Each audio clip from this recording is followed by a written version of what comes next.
Perkembangan ilmu astronomi sebelum abad ke-21. Ilmu astronomi telah berkembang selama ribuan tahun, bertransformasi seiring kemajuan ilmu pengetahuan dan teknologi.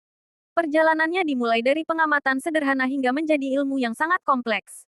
1. Astronomi pada zaman kuno. Pada masa ini, manusia mengamati benda langit hanya dengan mata telanjang untuk memahami fenomena alam seperti pergantian siang malam, musim, dan gerhana. Berbagai peradaban besar memberikan kontribusi penting. Yang pertama Babilonia, pelopor pencatatan sistematis pergerakan planet, fase bulan, dan gerhana pada tablet tanah liat. Mereka juga mengembangkan sistem pembagian waktu dan sudut 360 derajat, yang masih dipakai hingga kini. Mesir, menggunakan astronomi untuk pertanian, seperti mengamati bintang Sirius untuk memprediksi banjir sungai Nil dan menyusun kalender. Ilmu ini juga digunakan dalam pembangunan piramida dan kuil yang disesuaikan dengan posisi bintang. Yunani, mengembangkan pemikiran rasional dan filsafat. Aristoteles mencetuskan teori geosentris bumi sebagai pusat alam semesta, yang kemudian diperhalus oleh Ptolemaios dengan sistem epicycle. Model ini bertahan selama berabad-abad.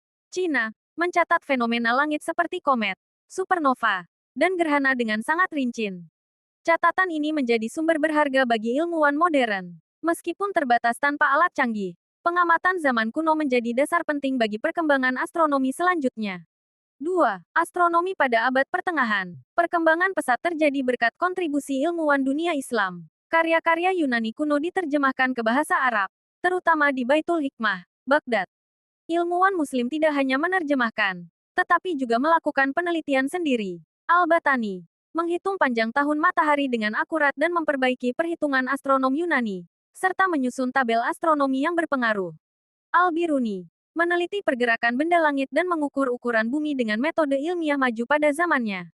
Al-Farghani, menulis buku dasar astronomi yang diterjemahkan ke bahasa Latin dan memengaruhi perkembangan ilmu di Eropa. Pada masa ini juga dikembangkan alat bantu seperti astrolab untuk menentukan posisi bintang dan waktu, serta dibangun observatorium untuk penelitian sistematis. Astronomi juga sangat penting untuk kebutuhan sehari-hari, seperti menentukan arah kiblat, waktu salat, dan kalender hijriyah. Pengetahuan ini kemudian diteruskan ke Eropa dan menjadi dasar astronomi modern. 3. Astronomi pada zaman Renaissance. Masa ini menandai perubahan besar cara pandang manusia. Teori geosentris mulai dipertanyakan. Nicolaus Copernicus mengemukakan teori heliosentris, yang menyatakan matahari adalah pusat tata surya, dan bumi serta planet lain mengelilinginya. Johannes Kepler memperkuat teori ini dengan menemukan hukum gerak planet, membuktikan bahwa orbit planet berbentuk elips, bukan lingkaran sempurna. Galileo Galilei menggunakan teleskop untuk pengamatan detail, menemukan satelit Jupiter, fase Venus, dan permukaan bulan yang tidak rata. Penemuan ini menjadi bukti kuat mendukung teori heliosentris. 4. Astronomi pada abad modern. Perkembangan semakin pesat dengan ditemukannya teknologi baru seperti teleskop optik, radio, dan satelit. Yang pertama Edwin Hubble, membuktikan bahwa alam semesta terdiri dari banyak galaksi. Tidak hanya Bima Sakti, menunjukkan alam semesta jauh lebih luas dari perkiraan. Lembaga dan teknologi. Organisasi seperti NASA meluncurkan berbagai alat, termasuk Hubble Space Telescope, yang menghasilkan gambar jernih dari galaksi dan bintang, membantu mempelajari asal-usul alam semesta, lubang hitam, dan supernova. Perkembangan presisi teori alam semesta. Pemahaman manusia tentang alam semesta semakin akurat seiring waktu melalui metode ilmiah dan teknologi canggih. 1. Teori geosentris, dikembangkan Ptolemy, menyatakan bumi pusat alam semesta. Bertahan ribuan tahun namun akhirnya ditemukan ketidaksesuaian dengan pengamatan. 2. Teori heliosentris, dicetuskan Copernicus, diperkuat Kepler dan Galileo, menyatakan matahari pusat tata surya. 3. Hukum gravitasi Newton, menjelaskan gaya tarik-menarik antar benda, menjadi dasar fisika dan astronomi untuk menjelaskan gerakan planet dan benda jatuh. 4. Teori relativitas Einstein, mengubah pemahaman tentang ruang dan waktu, menjelaskan gravitasi sebagai kelengkungan ruang waktu, mampu menjelaskan fenomena yang tidak bisa dijelaskan hukum Newton, seperti lubang hitam. 5. Teori Big Bang, menyatakan alam semesta bermula dari ledakan besar sekitar 13,8 miliar tahun lalu dari keadaan panas dan padat, lalu terus mengembang.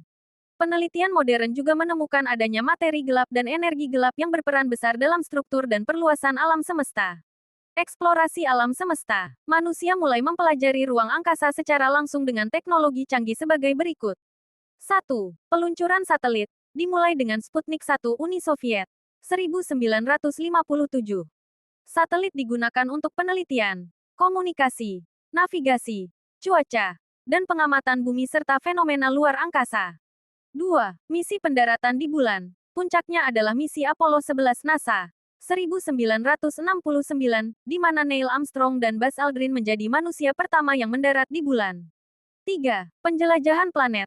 Wahana antariksa tak berawak seperti Voyager 1 dan 2 dikirim untuk mempelajari planet luar tata surya, mengirim data dan gambar tentang atmosfer dan permukaan planet. 4. Teleskop luar angkasa. Ditempatkan di luar atmosfer bumi untuk pengamatan lebih jelas tanpa gangguan. Contohnya Hubble Space Telescope dan James Webb Space Telescope yang mampu melihat galaksi masa awal alam semesta, membantu memahami pembentukan bintang, galaksi, dan evolusi alam semesta. Melalui perkembangan ini, manusia semakin memahami struktur, asal-usul, dan masa depan alam semesta secara mendalam.